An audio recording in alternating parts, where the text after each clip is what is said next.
I've made a series of videos about how we can solve systems of equations, like linear equations, using substitution, graphing, and elimination method. And I wanted to just give some examples of word problems that you might use these techniques for. The biggest thing I'll tell you is that you're always looking in problems like this in algebra for two equations that you can write. And that's kind of the hard part. Usually the actual solving isn't too bad at all. So Dennis mowed his neighbor's lawn for a handful of dimes and nickels, 80 coins in all. Okay, so we've got a total of 80 coins. Upon completing the job, he counted out his money and found out it was $6.60. All right. How many dimes and nickels did he receive? So this is kind of where we have to start kind of hunting and figuring out, okay, what are my two equations? I got to have two. And I always start with kind of, is there a way to total up how many things we had? And in this case, I'm going to use D for dimes and N for nickels. The dimes and the nickels added up to 80, right? Because we had 80 total coins. A lot of times, not always, but a lot of times you're able to have one that's just kind of, okay, my total amount of things that I had. All right. Next, we found out that it totaled up to $6.60. Each dime counted for 10 cents. So we're going to say, okay, 10 cents times the number of dimes would give us how much that, the dimes accounted for.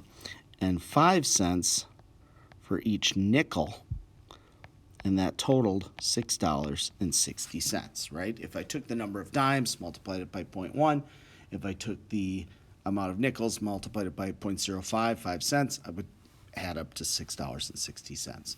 Now at this point, I have two equations. You'll notice that it's in standard form, as many of these word problems are. Remember, standard form just means both the variables are on the same side when it's equal to some kind of total. I'm going to use linear elimination method. So I'm going to multiply this top one by 0.1. Simply for the reason, 0.10, I guess, if you want to think about it that way. Remember, I'm trying to create a situation where one of the variables will subtract out. So 0.10 times dimes is 0.10d, 0.10 times nickels, and 0.1 times 80 is 8. Okay? Now I'm not going to change the equation below it at all.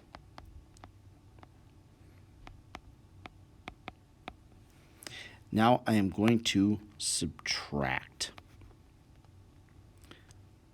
That subtracts out to 0. 0.10 n minus 0.05 is 0.05 n. Subtracting this is 1.40.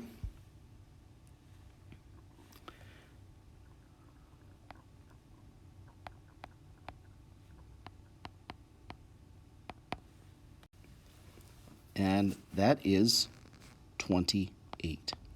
So I have solved the number of nickels, 28.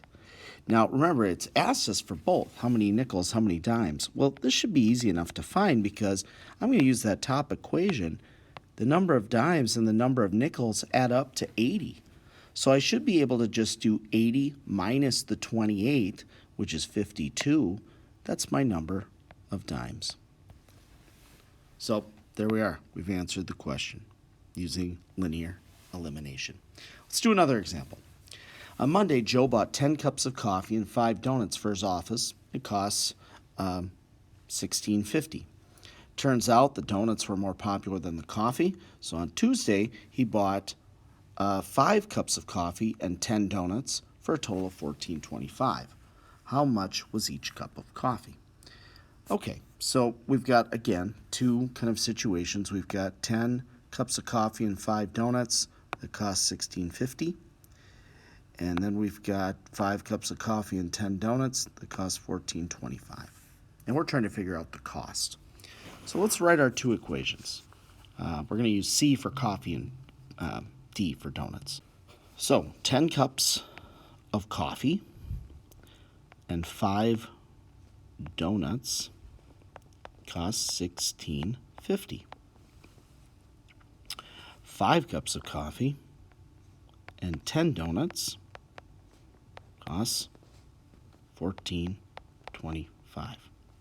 Now, you have a choice here of how you want to solve this, and you'll notice my only question in this was how much was a cup of coffee, right? That's all I asked. So I actually want to solve for that. I don't want to, if I multiply this by 2 so that I could subtract off the cups of coffee, then I would have eliminated the variable I'm actually looking for. That doesn't mean I couldn't go back and solve for it, but I don't want to eliminate the variable I'm actually looking for. So I'm going to multiply this 1 by 2. So I've got 20c plus 10d equals 33. And I'll write the other equation below it. I'm not going to change anything, but you'll notice when I create my subtraction, the donuts are going to subtract, thinking of the previous problem. So we subtract. We've got 15 cups of coffee. This is gone.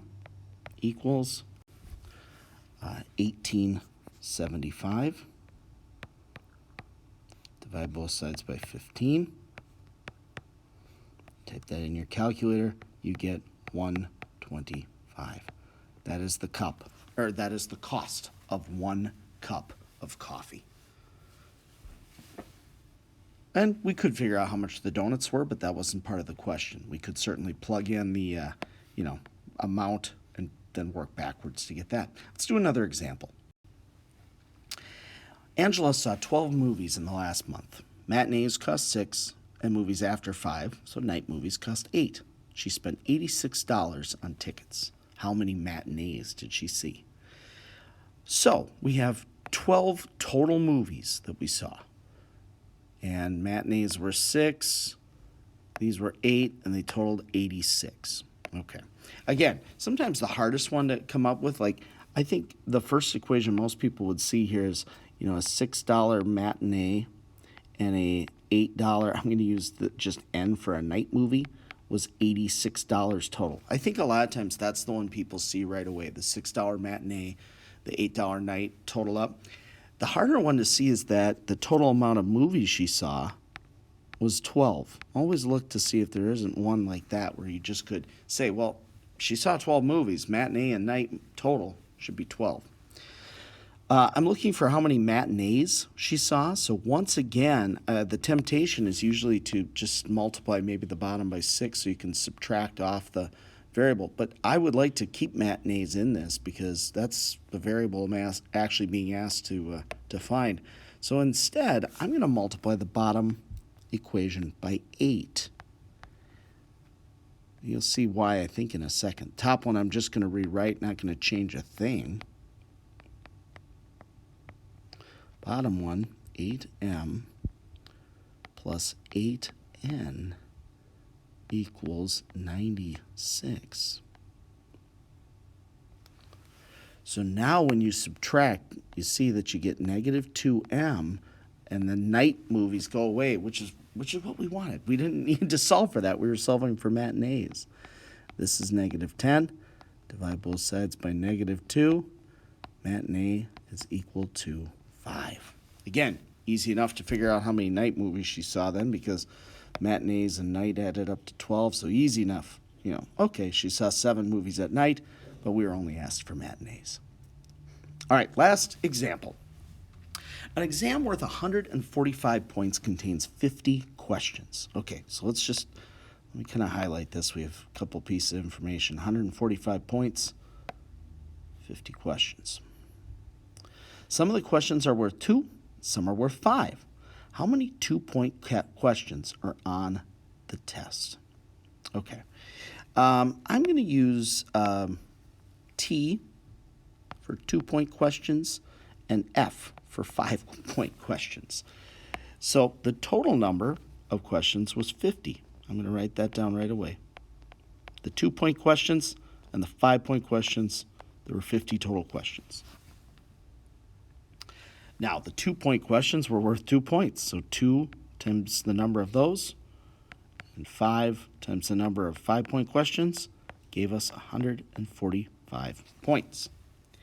Now you'll notice I was asked how many 5-point questions there were. So again, as I'm kind of solving, I would like to keep the 5-point question variable in this. That's not the one I want to eliminate in my elimination method. So I'm going to multiply this one by 2.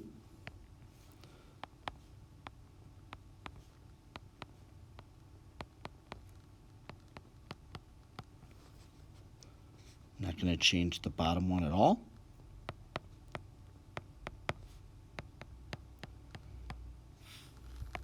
I'm going to subtract.